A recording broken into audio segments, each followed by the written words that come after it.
The antiseptic smell burned my nostrils as I paced the cold linoleum floor, my cheap sneakers squeaking with each anxious step. The hospital corridor lights buzzed overhead, too bright, too harsh against my sleep-deprived eyes. 3 a.m, and Lily's fever hadn't broken. My 4-year-old daughter's tiny body looked even smaller against the stark white hospital sheets, her chestnut curls, just like mine, splayed across the pillow as machines beeped a rhythm that both reassured and terrified me. "Ms. Carter?" The doctor's voice made me flinch. Dr. Patel's expression told me everything before her words could. The tests confirm our suspicions. Lily has aplastic anemia. It's quite advanced. The room tilted. I gripped the plastic chair beside me, knuckles white. What does that mean? Is she going to be okay? Her bone marrow isn't producing enough new blood cells. She needs a transplant, and soon. Dr. Patel's gentle voice couldn't soften the blow. "We'll need to test you immediately as a potential donor. Do you have any other family members who could be tested?" I shook my head, throat tightening. "It's just me and Lily. I'd been on my own since her father disappeared the day I told him I was pregnant. No parents, no siblings, just 2 paychecks that barely covered our tiny 1-bedroom apartment and the babysitter while I worked double shifts at the hotel." "Well, let's start with you then," she said, though something in her expression told me she already suspected I wouldn't be a match. Mother's intuition.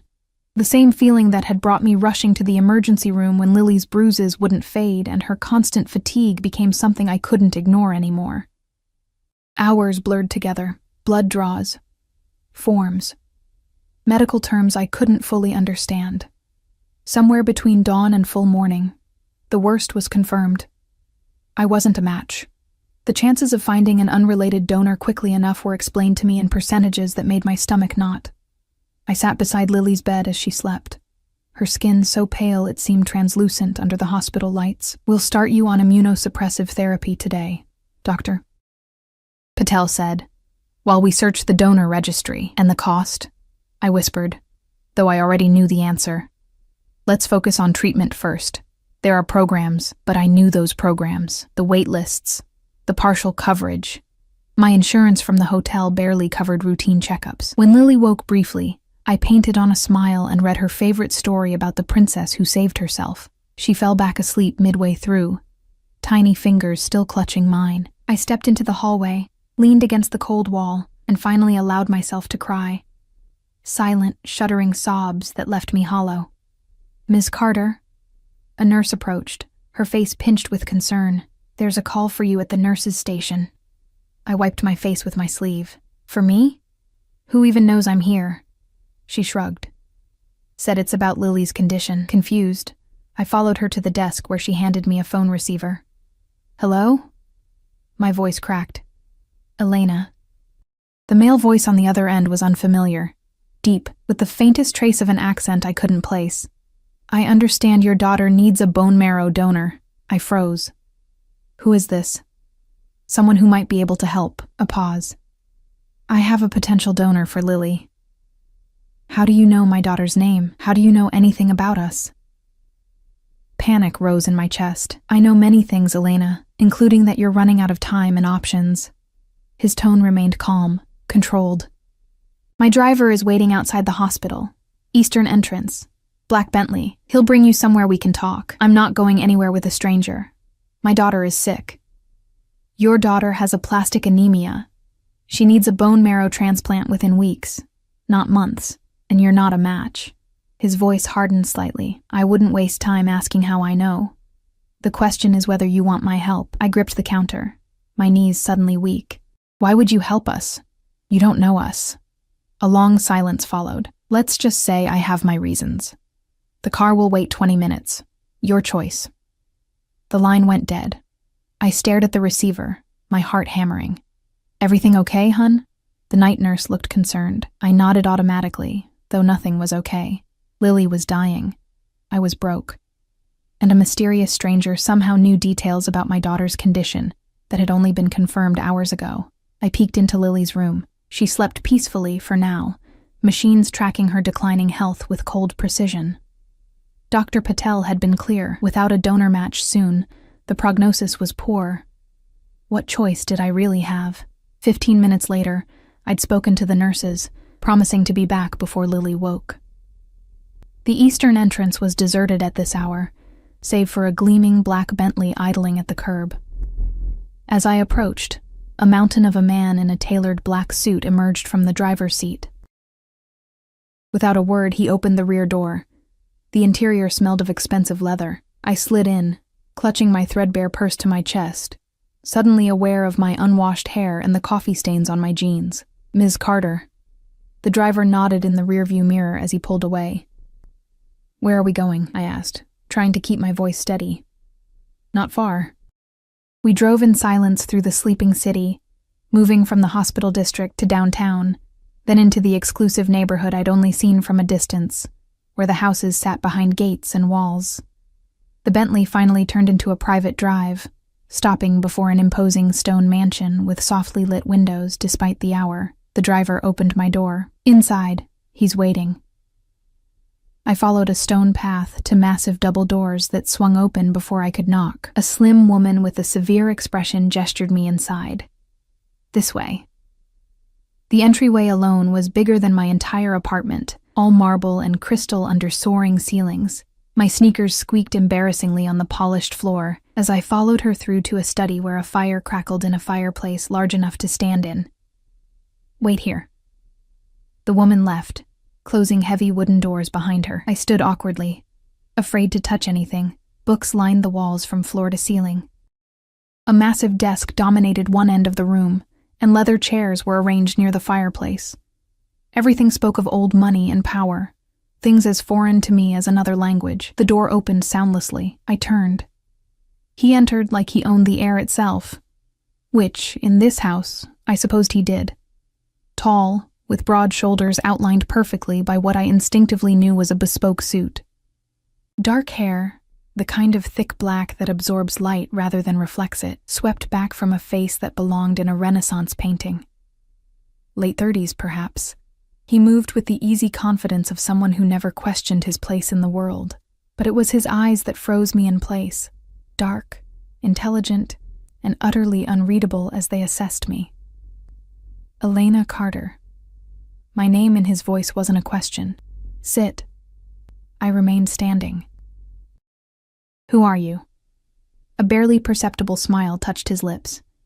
"Cautious." "Good." He moved to a sideboard, pouring amber liquid into 2 crystal glasses. "My name is Alexander Vega." The name meant nothing to me. "You said something about a donor for my daughter."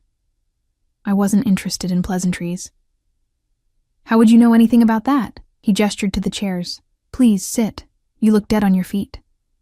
Reluctantly, I sank into the leather chair.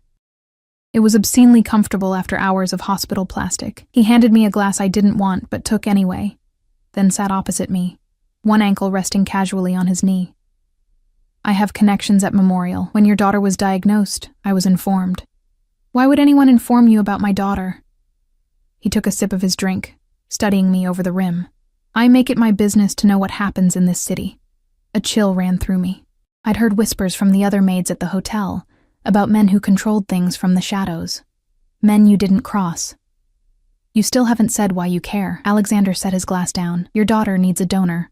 I have access to someone who's a match." My heart stuttered. "How could you possibly know that? The doctors just ran the tests. I have resources." His gaze remained steady. "The donor is already being prepared. The procedure can happen within days." Hope, dangerous, desperate hope, flared in my chest. Then suspicion doused it. "Why would you do this? What do you want?" Smart question. He leaned forward, elbows on knees. Up close I could smell his cologne, something expensive and subtle. "What I want is simple, Elena. Your time." "My time?" "Your daughter receives the transplant. The finest care. All expenses covered." His voice was matter-of-fact. "In exchange, you come work for me." I nearly laughed. "Work for you? Doing what?" "I clean hotel rooms." "Not anymore." His eyes never left mine. "You'll live here, in the East Wing. Your daughter, too, once she's recovered. You'll attend certain events with me. Be seen." Nothing. Inappropriate. Understanding dawned slowly. "You want a fake girlfriend?" A shadow crossed his face. "I want a companion who isn't after my money or connections. Someone genuine." "Why me?" The question escaped before I could stop it. Something flickered in his eyes. Let's say you remind me of someone.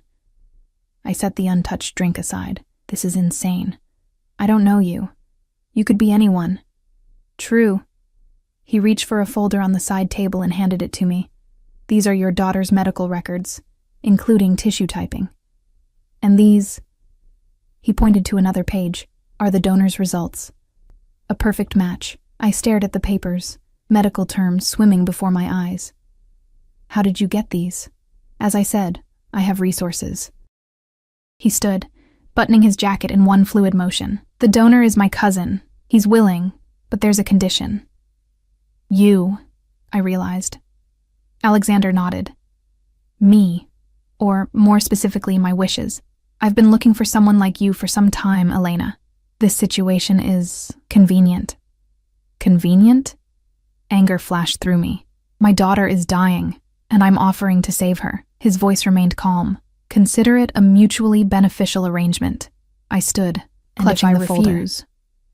Then you leave with my best wishes and return to the hospital to wait for the donor registry. His expression hardened slightly. Though with Lily's blood type and ethnic background, the odds aren't in your favor. The truth of his words hit like a physical blow. I'd seen the doctor's face, heard the carefully worded cautions about managing expectations. How long? I asked, hating how small my voice sounded. How long would I have to stay? 1 year. He moved closer, and I fought the urge to step back. Your daughter receives the transplant regardless. I'm not a monster, Elena, but you stay for 1 full year. And then what? Then you're both free to go, with a generous severance. I thought of our apartment with its leaking ceiling and secondhand furniture.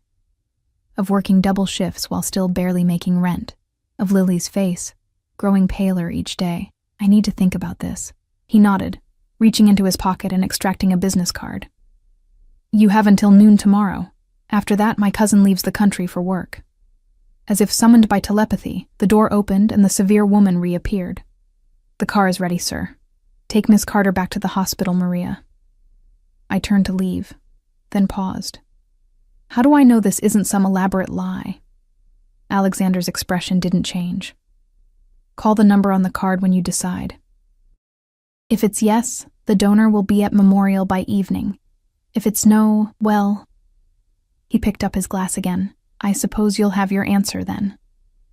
Dawn was breaking as the Bentley delivered me back to the hospital. I sat beside Lily's bed, watching her chest rise and fall, the folder from Alexander clutched in my hands. I'd seen enough medical forms in the past 24 hours to recognize real ones. A perfect match. A life for my daughter. All it would cost was a year of mine. At 11:58 a.m., I called the number. He answered on the first ring, as though he'd been waiting with the phone in hand. Yes, I said, without preamble. But I have conditions of my own. There was a pause. Then what might have been a chuckle. I'm listening. I keep my job at the hotel, part-time. Unacceptable. It's non-negotiable. I surprised myself with my firmness. I need something that's mine. Something normal. Another pause. 2 days per week. Maximum. And Lily stays with me, always. She's not some accessory to be hidden away when inconvenient. Of course. He sounded almost offended. I would expect nothing less. I took a deep breath. Then we have a deal. Excellent. His tone warmed slightly. The donor will arrive at Memorial within the hour. I'll send Maria with papers for you to sign. Alexander? I said, before he could hang up. Yes? If you betray us, if this is some kind of trick, you should know I'll do whatever it takes to protect my daughter. Whatever it takes. This time, I was certain. He laughed, a rich sound that sent an unexpected shiver down my spine. Elena Carter, he said. I'm counting on it. I hung up, staring at Lily's sleeping face, wondering what devil's bargain I'd just made. And with whom. The next 48 hours passed in a blur of medical jargon, consent forms, and the constant beeping of hospital monitors. True to Alexander's word, the donor, a slender, serious man who looked vaguely related to him, arrived at Memorial within the hour after my call. He nodded politely when we were introduced, but said little. I couldn't decide if his silence was respect or disdain for the woman who'd made a deal with his powerful cousin. Dr. Patel couldn't hide her shock at our sudden stroke of luck. A perfect match appearing out of nowhere is unusual, she said, eyeing me carefully as we stood in the hallway outside Lily's room, especially one willing to donate immediately. I focused on the clipboard in my hands. I reached out to some distant relatives. She didn't believe me, I could tell. But the match was real, the paperwork impeccable. When medicine has what it needs, questions about providence become secondary. The transplant procedure was scheduled for the following morning. I spent that night curled uncomfortably in the chair beside Lily's bed, watching her sleep, wondering if I'd sold us into some elegant form of captivity or saved her life. Perhaps both. "Mommy?" Lily's voice, raspy from sleep, pulled me from an uneasy doze just before dawn. I leaned forward, brushing hair from her forehead. "I'm here, sweetheart." Her small face was serious in the dim light. "The nurse said I'm getting new blood today." Something like that. I tried to smile.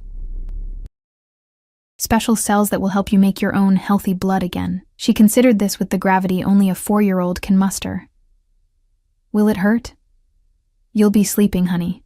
When you wake up, it'll already be done." "And then I'll be all better?" My throat tightened. "Not right away. It takes time. But yes, then you'll be better." She nodded, accepting this with a child's faith. "Can we go home after?" Home. Our cramped apartment suddenly seemed like paradise compared to what waited at Alexander's mansion. "Not right away," I said carefully. "We're going to stay somewhere else for a while. Somewhere nice, where people will help take care of you while you get better." "Like a hotel?" "Even fancier than the hotel where Mommy works." She smiled, revealing the gap where she'd lost her first tooth just weeks ago. "Will you still tell me stories?" "Every night," I promised, taking her small hand in mine. "That won't ever change." Later, as they wheeled Lily toward the operating room, a nurse handed me a cup of terrible coffee and a sympathetic smile. "The waiting's the hardest part," she said. I nodded, unable to tell her that waiting was all I'd been doing. Waiting tables, waiting for payday, waiting for Lily's father to become a man he never would, now waiting to begin a year of my life that belonged to a stranger. I was still in the waiting room, staring blankly at a muted TV, when I felt someone sit beside me. The subtle scent of expensive cologne registered before I turned to see Alexander Vega, looking impossibly put together in a charcoal suit despite the early hour. "The procedure is going well," he said without preamble. I straightened, suddenly self-conscious of my rumpled clothes and unwashed hair. "How do you know that?" "I have someone in the operating room." At my alarmed look, he added, "An anesthesiologist I trust. He's monitoring everything." Of course he had someone. Alexander Vega seemed to have someone everywhere. "You didn't need to come," I said, unsure whether I was annoyed or relieved by his presence. "I wanted to see how you were holding up." His dark eyes studied my face. "You haven't slept." It wasn't a question. "Would you? If it were your child?" Something flickered in his expression. So quickly I might have imagined it. "No," he said quietly. "I wouldn't." We sat in silence for several minutes, the distance between our worlds making small talk impossible. Finally, he reached inside his jacket and withdrew an envelope. "These are key cards to the East Wing and the main house. Security codes. Some information you'll need." He placed them on the seat between us. "Maria has prepared rooms for both of you. The wing has its own kitchen, though meals are provided in the main dining room if you prefer." I didn't touch the envelope. "Lily will need to stay in the hospital for at least 2 weeks after the transplant. The recovery period has been arranged to continue at home under private medical supervision." His tone brooked no argument. "Dr. Patel has agreed to oversee her care. A recovery room has been prepared with all necessary equipment." I stared at him. "You can't just remove a child from hospital care." "I can provide better care." Again, that hint of offense. "A private nurse. Round-the-clock monitoring, no exposure to hospital infections. Dr. Patel will visit daily." "Did you threaten her?" The words escaped before I could stop them. Alexander's jaw tightened. I don't threaten doctors, Elena. I pay them, handsomely, for their exclusive attention. Before I could respond, the doors opened and Dr. Patel appeared, surgical mask pulled down around her neck. Ms. Carter? The procedure went smoothly. Lily's in recovery now. I stood, relief making me lightheaded. Can I see her? In about 20 minutes, her gaze shifted to Alexander, who had risen beside me. Mr. Vega, I didn't expect to see you here, Doctor. He nodded slightly. She turned back to me with a practiced smile that didn't quite reach her eyes. We've discussed the home care option. While unusual, the facilities Mr. Vega has prepared exceed our standard recommendations for post-transplant care. I looked between them, understanding that whatever strings Alexander had pulled, they reached further than I'd imagined. I'll see you in recovery, Dr. Patel said, and with another glance at Alexander, disappeared through the doors. What did you do? I asked when we were alone again. Funded a new pediatric research wing. He straightened his already perfect cuffs. Memorial has been trying to secure financing for years, in exchange for letting Lily go. In exchange for allowing her to receive superior private care. He met my gaze directly. The recovery period is crucial, Elena. Would you prefer she spend it in a hospital where nurses are overworked and infections common, or in a controlled environment with dedicated care? Put that way, there was no argument. Still, the speed and extent of his control over the situation left me uneasy. What exactly had I agreed to? I need to see my daughter, I said finally. He nodded, reaching for his phone. My car will be waiting when she's cleared for transport. The nurse and medical equipment are already en route to the house. As he turned to leave, I found my voice again. Alexander? He paused. Thank you. For the donor. Whatever else happens, thank you for that. His expression softened almost imperceptibly. Get some rest, Elena. You start your new life tomorrow. 3 days later, Lily and I were installed in the east wing of Alexander's mansion. True to his word, a recovery room had been transformed into a medical suite that would make most hospitals envious. Lily, still weak but improving daily, was delighted by the enormous windows overlooking gardens and the tablet loaded with every children's movie and game imaginable. Is this a castle, Mommy? She asked our first night, as I tucked her into a bed that could have fit 4 of her. Sort of, I said, smoothing her hair. We're going to stay here while you get better. Is the man with the serious face a king? I smiled despite myself. What man, sweetheart? The one who came to check on me. He looks like the pictures of kings in my books. All tall and... She scrunched her face, searching for the word. Important. Alexander. I hadn't seen him since the hospital, though I knew he was in the house. He's not a king. He owns this house. He's letting us stay here. Is he nice? A complicated question. He helped make you better, I said carefully. That was nice. She nodded, accepting this child's logic, then yawned widely. Story time, I said, grateful for the change of subject. Which one tonight? The princess one, she murmured, eyes already drooping. But the scary part with the dragon, too. I'd barely finished the story when she drifted off, her breathing deep and even. I sat watching her, still marveling at the color returning to her cheeks. Whatever deal with the devil I'd made, seeing her improve made it worthwhile. A soft knock at the door made me turn. Maria, Alexander's severe-looking housekeeper, stood in the doorway. Mr. Vega requests your presence for dinner, she said, her tone making it clear this was less request than command. I glanced down at my jeans and sweater. I'm not really dressed for... Suitable attire has been provided in your dressing room. The nurse will stay with Miss Lily. Her expression softened fractionally. She's doing well. You should eat. 30 minutes later, freshly showered and wearing a simple black dress I'd found hanging in a closet bigger than my bedroom at home, I followed Maria through the main house.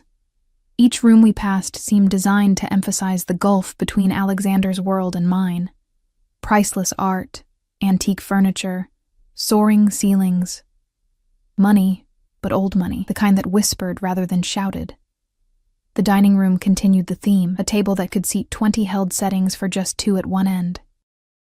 Candles flickered in silver holders taller than my forearm. Alexander stood as I entered, impeccable in a tailored shirt, no tie, dark trousers.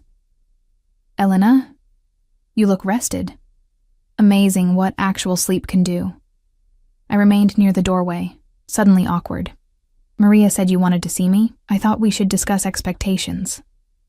He gestured to the chair across from his.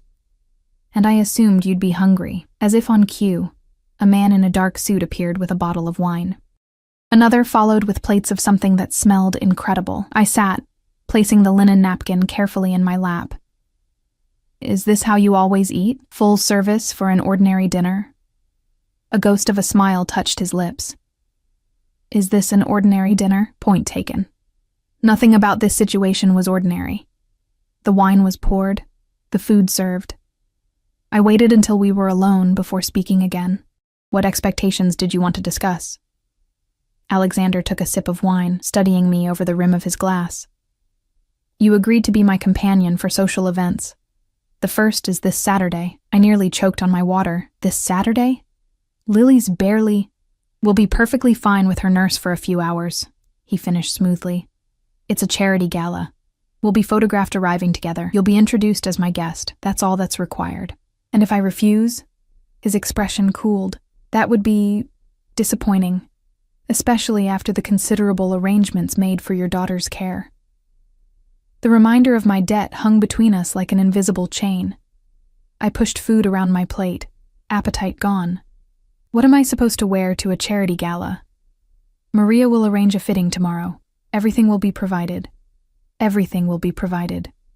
Those words echoed in my mind as I followed a stone-faced Maria through a series of high-end boutiques the next afternoon. A car had arrived promptly at 10, whisking us to the city's exclusive shopping district where, it seemed, Alexander had accounts everywhere. Salespeople fawned over us, or rather, over the Vega name, bringing champagne I didn't drink, and speaking in hushed tones about Mr. Vega's preferences.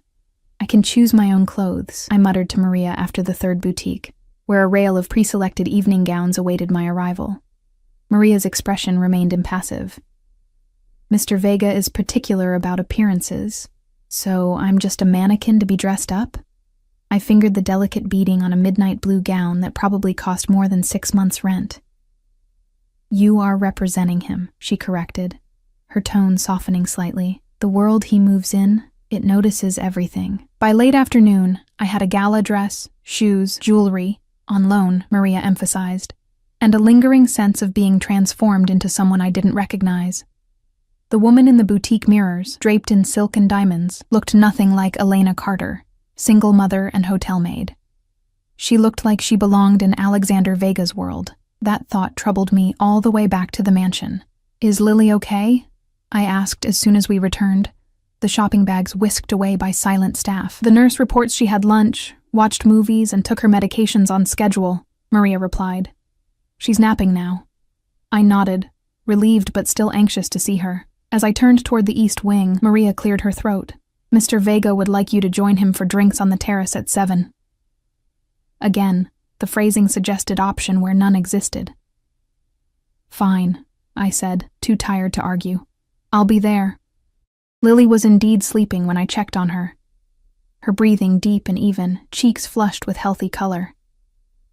I sat beside her bed, watching her chest rise and fall, amazed at how quickly she was improving. The nurse, a kind but no-nonsense woman named Helen, assured me her recovery was proceeding remarkably well. "The donor match was exceptional," she said, checking Lily's vitals with practiced efficiency. "And having this level of care certainly helps."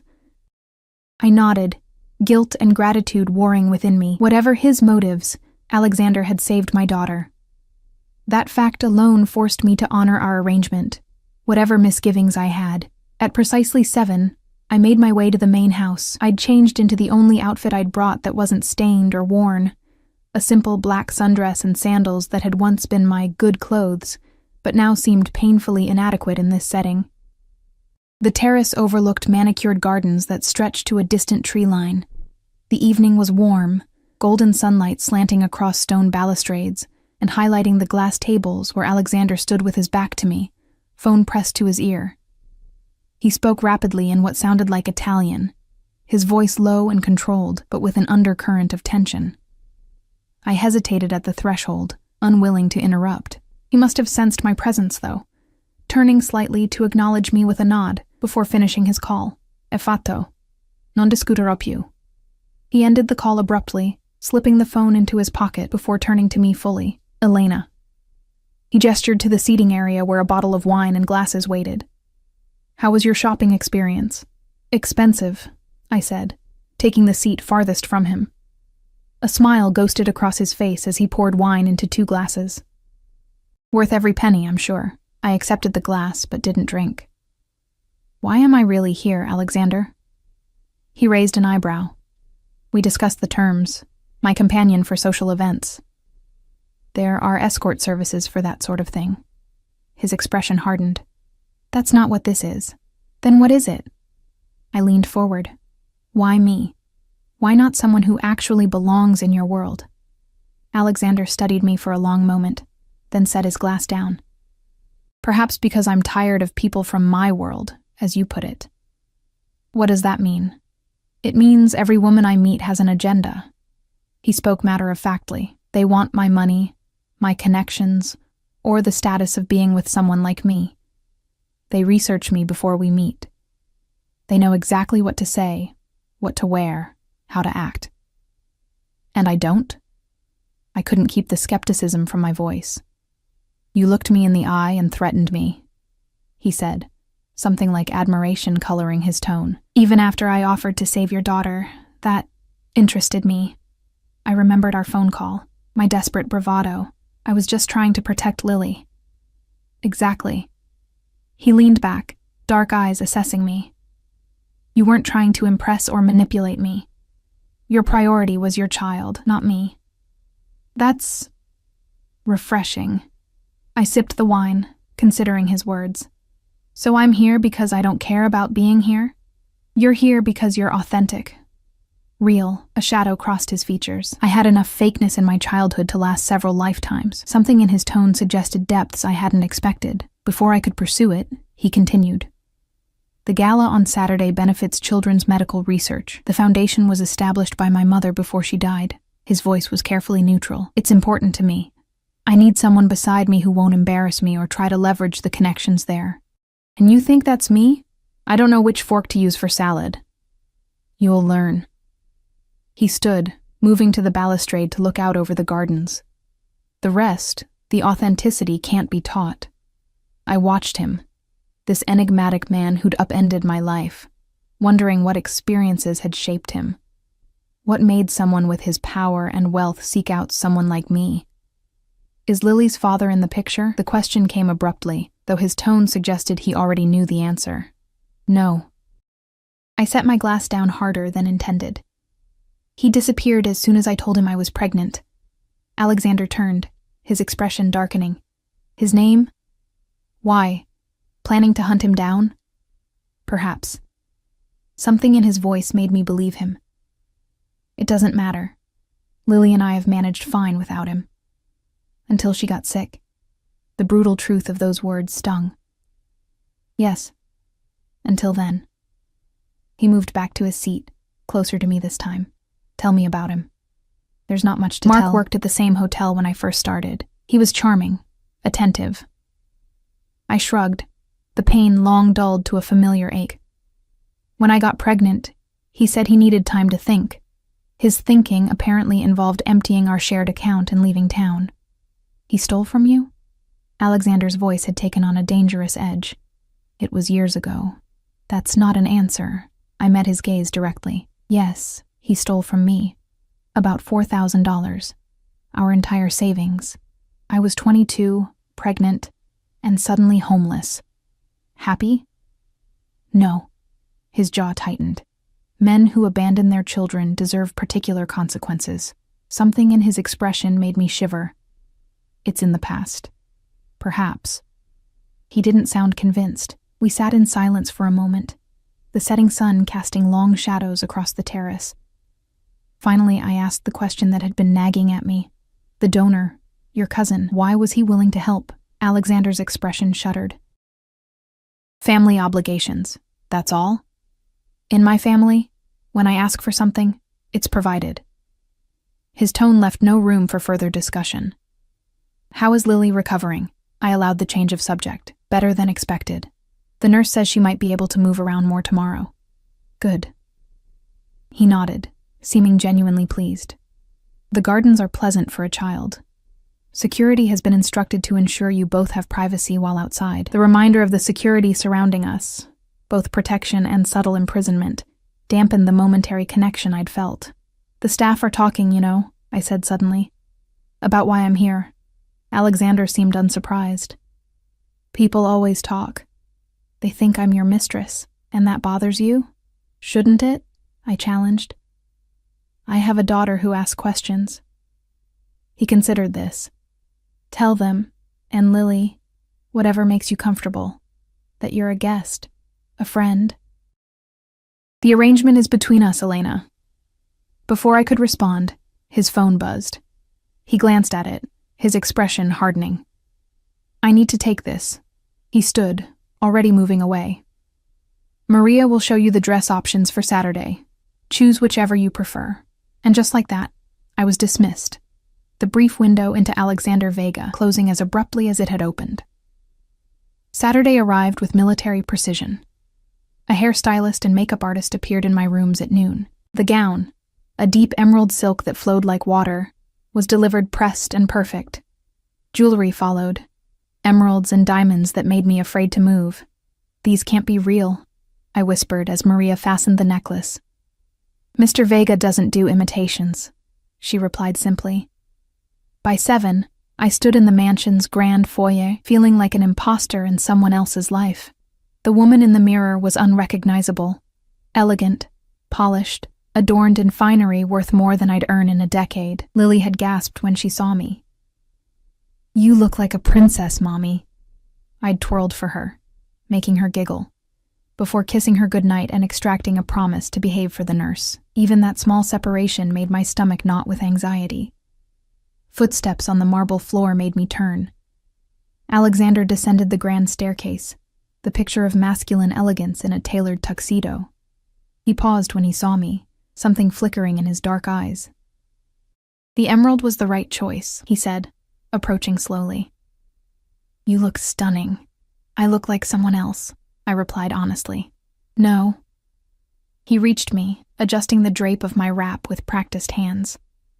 You look like yourself, just without the weight of the world on your shoulders for once. The observation was uncomfortably perceptive. Before I could respond, he offered his arm. The car is waiting. Remember, tonight you're simply my guest. Nothing more is expected. The drive into the city passed in relative silence. I stared out the window, trying to calm my nerves, very aware of the powerful man beside me. Only when the car slowed near a brilliantly lit hotel did Alexander speak again. One thing I should mention. His voice was casual, too casual. My former fiancée will likely be there tonight, Sophia Ricci. I turned to him, surprised. You were engaged? Briefly. It ended 6 months ago. His tone was neutral, but I detected something underneath. Anger, pain. She'll almost certainly approach us. She may say things designed to unsettle you. Why? Because that's who she is. The set of his jaw told me there was more to the story. Just be aware. The car stopped at the entrance, where photographers clustered near a red carpet. My heart rate doubled. You didn't mention press, I hissed. Local society pages. Nothing significant. He straightened his already perfect cuffs. Just smile and stay close to me. Before I could protest further, the car door opened. Alexander emerged first, then extended his hand to me. The camera flashes began immediately. I took his hand, focusing on not tripping as I stepped onto the carpet. His fingers tightened around mine. Breathe, Elena, he murmured, his lips close to my ear. You're doing fine. We moved forward, his hand now resting at the small of my back, a gesture both protective and possessive. More flashes. Questions called out. Mr. Vega, who's your date? Alexander, over here. He guided me forward without responding, his expression pleasant but reserved. I mimicked his composure, though my heart hammered against my ribs. At the entrance, he leaned close again. "First test passed," he said, his breath warm against my skin. Now for the wolves inside. The ballroom was a sea of wealth and privilege, women draped in couture and jewels, men in impeccable tuxedos, all moving through the space with the easy confidence of those born to it. Crystal chandeliers cast warm light over marble floors and ice sculptures. A string quartet played something classical that I couldn't name, but recognized from movies about people far removed from my reality. Alexander's hand remained at the small of my back, steady and warm as he guided me through the crowd. People parted before him like water, nodding respectfully, some brave enough to offer greetings. He responded with practiced politeness, introducing me simply as Elena, without explanation, the omission somehow emphasizing my importance rather than diminishing it. Alexander Vega. A silver-haired man approached, hand extended. "The Foundation is grateful for your continued support." "Senator?" Alexander shook his hand. "My mother's work deserves to continue." "Indeed." The senator's gaze shifted to me, curious but polite. "And who might this lovely woman be?" "Elena Carter." Alexander's hand pressed slightly firmer against my back. "Elena, Senator Williams serves on the Foundation's board of directors." I extended my hand as I'd seen others do. "It's nice to meet you, Senator. The pleasure is mine." He smiled, though his eyes assessed me with politician's calculation. "I don't believe we've seen you at these events before." "The first time," I managed, acutely aware of my accent compared to the cultured tones around me. "Elena's daughter recently underwent a bone marrow transplant," Alexander said smoothly. "Her recovery is why tonight's fundraising is particularly meaningful to us." The senator's expression softened with what seemed like genuine sympathy. "I'm sorry to hear that. Is she improving?" "Yes," I said, surprised and touched by Alexander's tactical truth. "The transplant was successful. She's recovering well. Wonderful news." The senator glanced between us, clearly recalibrating whatever assumptions he'd made. "I hope we'll see more of you both." As he moved away, I gave Alexander a questioning look. That was almost honest. A ghost of a smile touched his lips. "The most convincing lies contain truth, Elena." We moved deeper into the room, pausing to speak with various dignitaries and wealthy patrons. Alexander handled each interaction with smooth confidence, occasionally offering details about me that walked the line between truth and fiction. I was a single mother. My daughter had been ill. I was staying with him during her recovery. All true, yet arranged to imply a relationship beyond our business arrangement. "You're a natural," he murmured as we accepted champagne from a passing waiter. "They're intrigued. Because they're trying to figure out what someone like you is doing with someone like me," I replied, maintaining my smile for watching eyes. "No." His dark gaze held mine. "Because you're not trying to impress them. And that's refreshing in this crowd." I took a sip of champagne to hide my confusion. For a man who'd essentially purchased my company, Alexander seemed genuinely appreciative of my authenticity. Before I could dwell on this contradiction, a ripple of whispers spread through the crowd nearby. Alexander's posture stiffened almost imperceptibly. "She's here," he said, his voice dropping lower. I didn't need to ask who. The woman approaching us commanded attention without effort, tall and slim in a crimson gown that clung to her perfect figure. Dark hair swept into an elegant updo that highlighted aristocratic features. She moved like a panther, powerful and dangerous, her eyes, cold and assessing, fixed on Alexander with laser intensity. "Alexander." Her voice was honey poured over ice. "How nice to see you supporting the cause. It's been, 3 months?" "Sophia." His tone remained pleasant, though I felt tension radiating from him. "I wasn't aware you were in town. Clearly." Her gaze slid to me, taking in every detail with surgical precision. "Aren't you going to introduce me to your friend?" The slight pause spoke volumes. Alexander's jaw tightened. "Sophia Ricci, Elena Carter." He kept the introduction minimal. "Sophia's father is a business associate." Among other things, Sophia's smile didn't reach her eyes. "Alexander and I have known each other since childhood. We were practically promised to each other, weren't we, darling?" Alexander didn't rise to the bait. Elena's daughter recently underwent a successful bone marrow transplant. She's staying at the estate during recovery. Sophia's perfectly sculpted eyebrows rose. How charitable of you. Her attention returned to me, gaze sharpening. And what exactly did you do before becoming Alexander's house guest? The implication was clear. I lifted my chin, refusing to be intimidated. I work at the Grand Metropolitan Hotel. As what exactly? Management? Her tone suggested she knew that wasn't the case. Housekeeping, I said clearly, watching her eyes widen fractionally. I clean rooms. A predatory smile spread across her face as she turned back to Alexander. My. How your tastes have simplified. Alexander's expression remained impassive, but I felt his hand at my back tense. Elena has more integrity in one day than most people in this room demonstrate in a lifetime, present company included. Sophia's smile faltered, always the knight in shining armor. She leaned closer, lowering her voice. Tell me, does she know why you really brought her here? About your little problem? I think we've exchanged enough pleasantries, Alexander said coolly. Enjoy your evening, Sophia. He guided me away, his hand now firmly at my waist. I could feel the tension in his body, controlled but unmistakable. What did she mean? I asked quietly when we were out of earshot. About why you brought me here. Sophia specializes in creating drama. His voice was tight. It's best to ignore her. She seemed pretty confident that there's something I don't know. Alexander stopped, turning to face me. There are many things you don't know about me, Elena. Just as there are many things I don't know about you. That's the nature of our arrangement. His evasion only heightened my curiosity, but before I could press further, a chime announced dinner. Alexander offered his arm. Shall we? I took it, aware of eyes following us, especially Sophia's burning gaze from across the room. Dinner was an elaborate multi-course affair at tables adorned with floral arrangements that probably cost more than my monthly rent.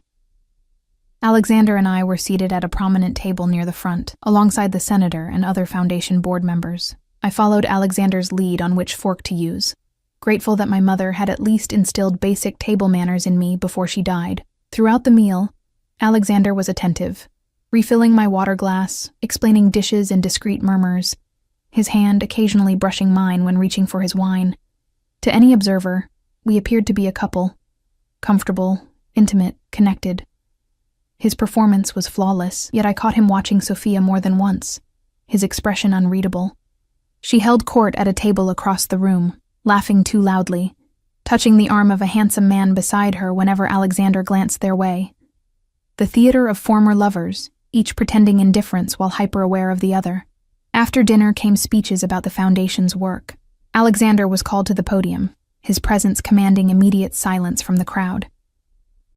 He spoke eloquently about his mother's vision, the children helped by the Foundation, the ongoing need for research funding. In that moment, he seemed genuinely passionate, not the calculating businessman I'd come to know.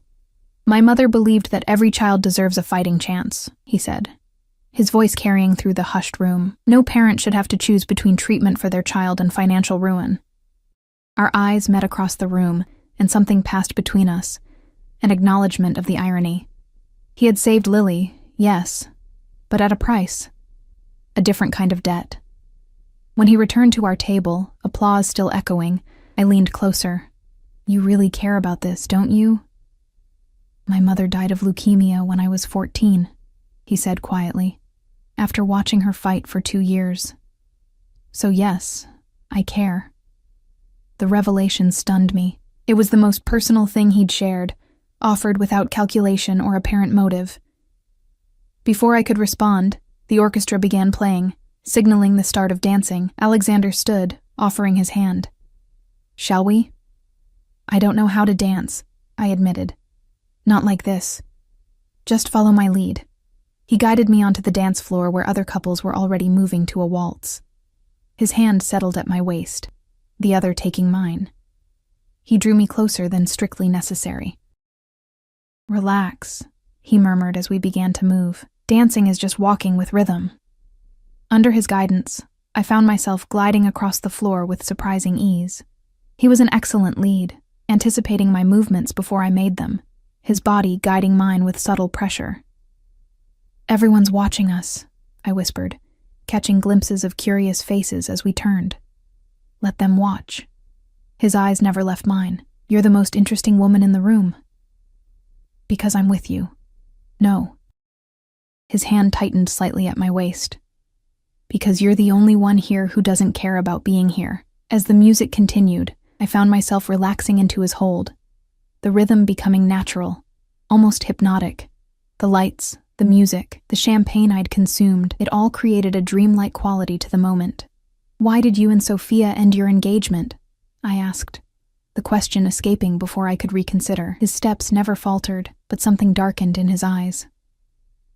"She wasn't who I thought she was." "What does that mean?" Alexander was silent for several measures of music. I discovered she was feeding information about my business to a rival, using our relationship to access things she shouldn't have. "She was spying on you?" I couldn't hide my surprise. "Her father has connections to organizations I refuse to work with." His voice had cooled. "She was his perfect spy, placed in my life since childhood. I was blind to it until recently." The revelation cast his wariness in a new light. No wonder he valued my disinterest in his business affairs. "I'm sorry," I said simply. He looked genuinely surprised. "Why would you be sorry?" "Because betrayal hurts, no matter who you are." I thought of Lily's father, the smaller but still painful betrayal of his abandonment. Finding out someone isn't who you thought they were. It changes you. Something shifted in Alexander's expression. A softening around the eyes, a slight relaxation of his guarded posture. "Yes," he said quietly. "It does." The music ended, but he didn't release me immediately. We stood in the center of the dance floor, still connected, something unspoken passing between us.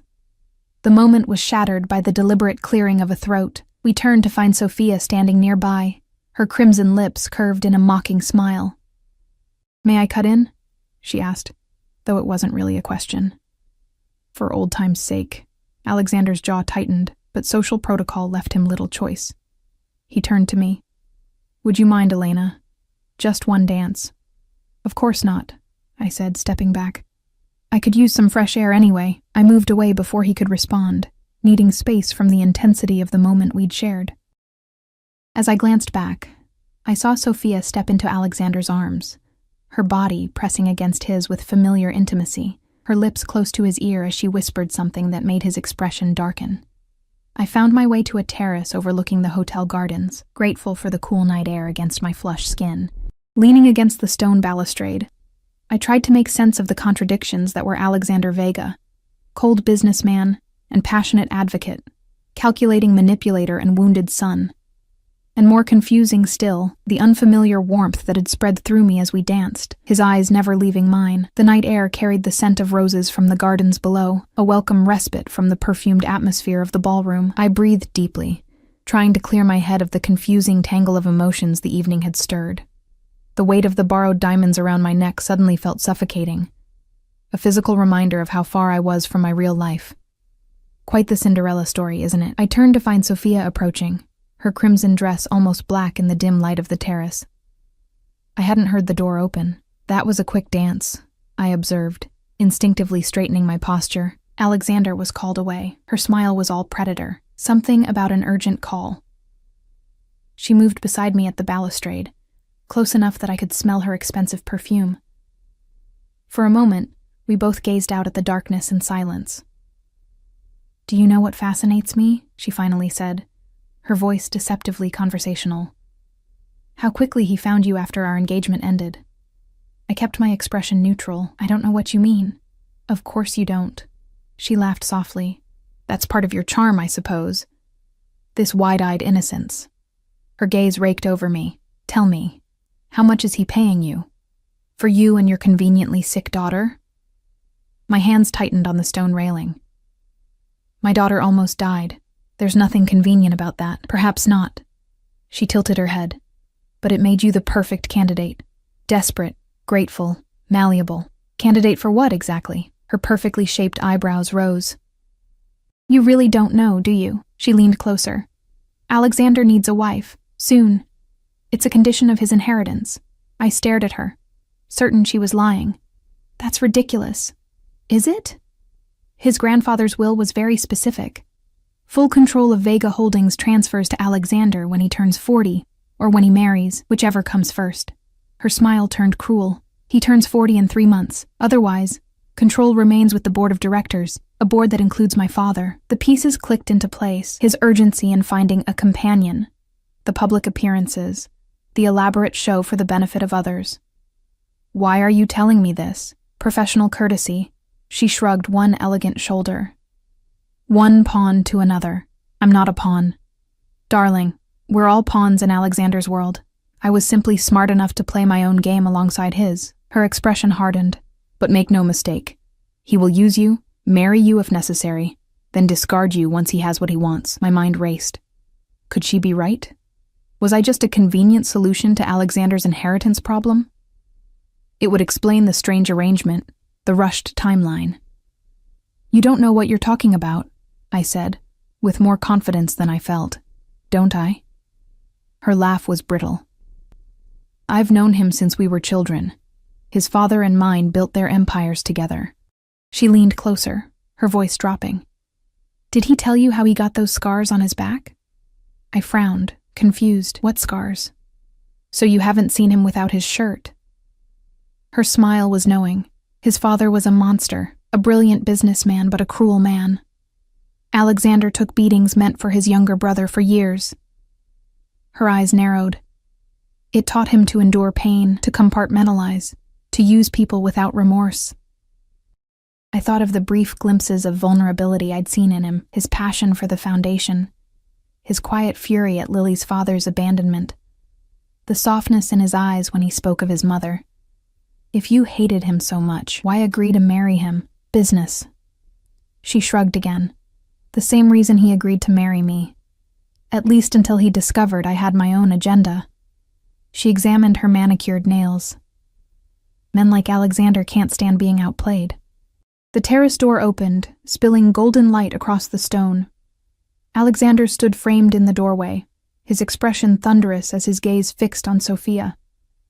I believe your date is looking for you, he said, his voice deceptively calm. Sophia straightened, unruffled.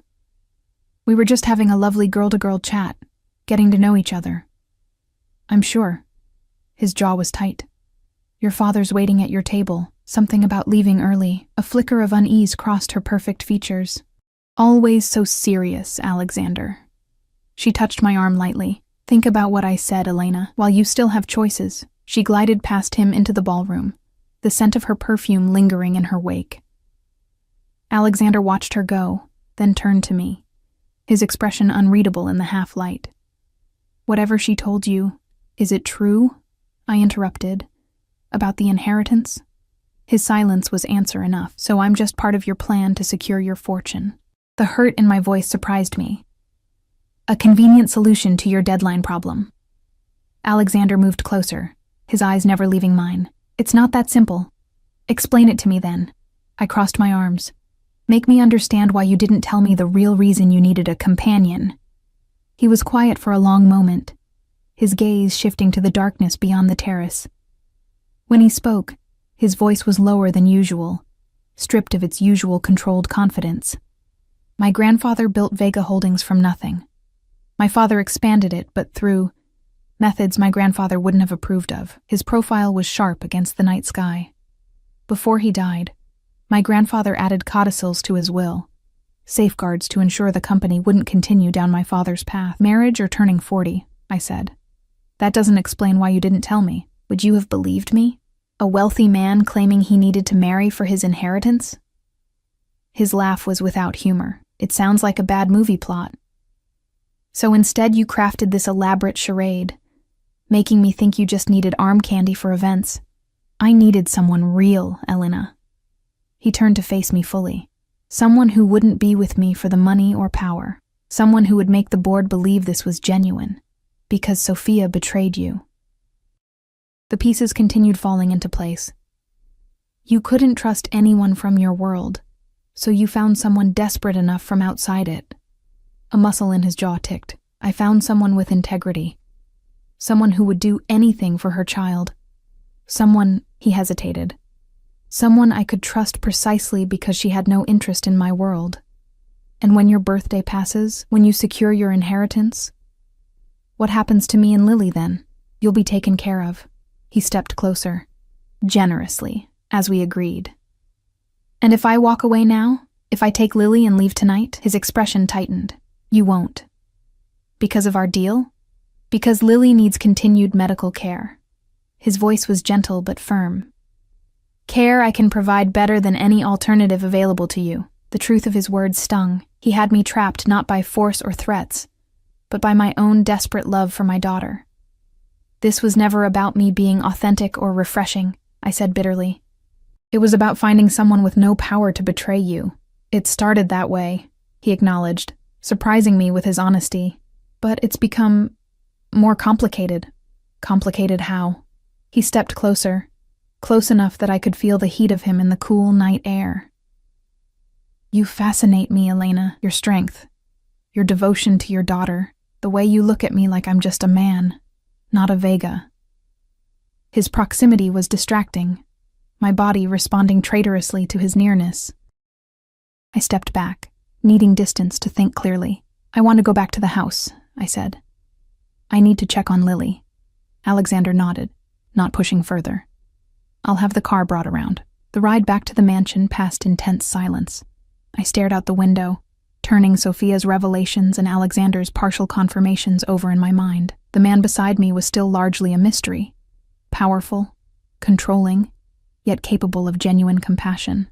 The man who had saved my daughter's life, but under terms that served his own interests first.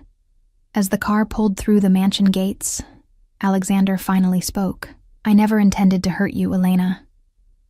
But you were willing to use me, I replied, my voice tired rather than angry. We're using each other.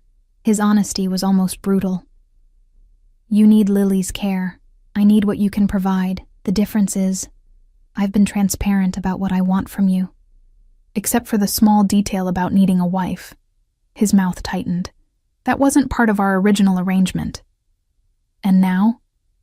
He didn't answer immediately, his gaze fixed on the darkened mansion ahead. Now I'm asking you to consider it. My heart stuttered. You can't be serious. Deadly serious. He turned to face me. Marry me, Elena. For 1 year. Everything else remains the same. The medical care for Lily, the separate living arrangements if you prefer. After a year and a day, we divorce. You receive $5 million and a house in your name. I stared at him, speechless. You're actually proposing a marriage of convenience in 2025. I'm proposing a solution that benefits us both. His expression was earnest, almost vulnerable. I secure my inheritance, you secure Lily's future, and if I refuse, our original arrangement stands. He held my gaze steadily. I'm a man of my word, Elena. The car stopped at the mansion's entrance. Before the driver could open the door, I turned to Alexander. I need time to think about this, he nodded. Of course. Take all the time you need. A ghost of a smile touched his lips. I have exactly 12 weeks until my birthday. Inside, I went directly to the East Wing, needing to see Lily, to ground myself in the one truth I was certain of, my love for my daughter. She was sleeping peacefully, her color good, breathing even. Helen, the night nurse, assured me everything had been fine. I kissed Lily's forehead gently, then retreated to my own room, methodically removing the borrowed finery. The emerald dress, the diamond jewelry, the crystal-studded heels. With each piece, I felt more like myself again. In the shower, I scrubbed away the last traces of the night. The expensive makeup, the hairspray, the lingering scent of Alexander's cologne that had somehow transferred to my skin during our dance. But his proposal couldn't be washed away so easily. It echoed in my mind as I dressed in my own worn pajamas and slipped between silk sheets that cost more than my monthly rent. $5 million. A house. Security for Lily that I could never provide on my own. Medical care throughout her childhood. The best schools. College without debt. All for a year of my life. A year pretending to be Alexander Vega's wife. I tossed and turned, sleep elusive. Near dawn I gave up and wandered to the wing's small kitchen for tea. To my surprise, a light was already on, and Alexander sat at the counter, suit jacket discarded, tie loosened, dark hair slightly disheveled. He looked up as I entered, surprise flickering across his features. "Couldn't sleep?" he asked. I shook my head, suddenly aware of my threadbare pajamas and tangled hair. "Too much on my mind." He nodded, understanding without words. "Tea?" He gestured to the steaming cup before him. "Please." He rose to prepare it, his movements surprisingly domestic, for a man who likely had staff to perform every task. We were silent as he steeped the tea, added honey without asking how I took it. He'd noticed, I realized. This man who controlled empires had noticed how I drank my tea. "Alexander?" I said as he handed me the cup, our fingers brushing.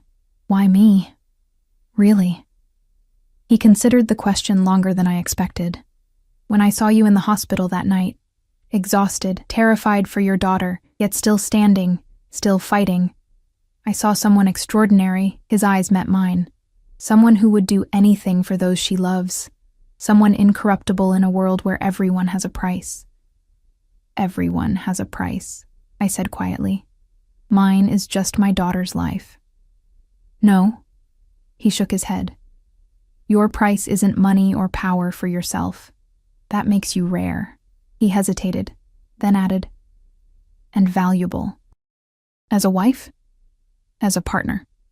The word seemed to surprise even him. "Someone I can trust precisely because your priorities are clear. Lily first, always." I sipped my tea, considering his words. "And what would this partnership entail exactly?" "Public appearances, living here. Separate bedrooms if you prefer." His gaze held mine, "but a real chance to know each other, without pretense. And after the year, you'll be free, with the means to give Lily everything she deserves." His expression softened. "But perhaps by then, you might find this world isn't as foreign as it seems now, that we aren't as different as you believe." I studied him. This complex, controlled, powerful man who had upended my life, saved my daughter, and now offered a devil's bargain too tempting to dismiss. "I'll give you my answer in the morning," I said finally. He nodded, accepting this. As I turned to leave, he spoke again. "Elena?" I paused at the doorway. "Whatever you decide, I want you to know." He hesitated, vulnerability flashing briefly across his features. "You've reminded me what it means to care about something beyond business, beyond power.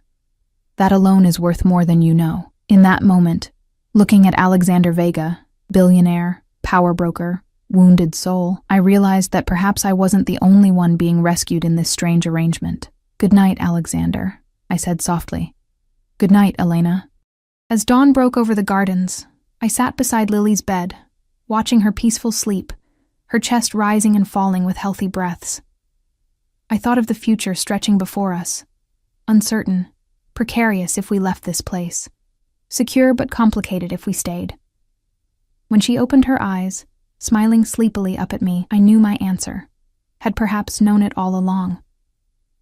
Later that morning, I found Alexander in his study, already immersed in work despite the early hour.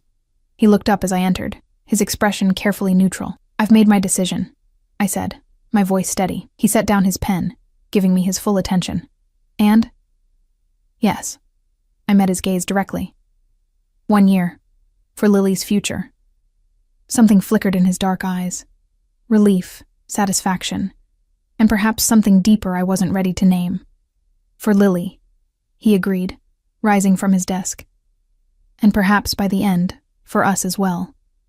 As he crossed the room toward me, his expression softening into a genuine smile I'd rarely seen, I realized that this bargain, born of desperation, necessity, and calculation, had somehow opened the door to something neither of us had anticipated. Not love, not yet, but possibility. And for now, that was enough.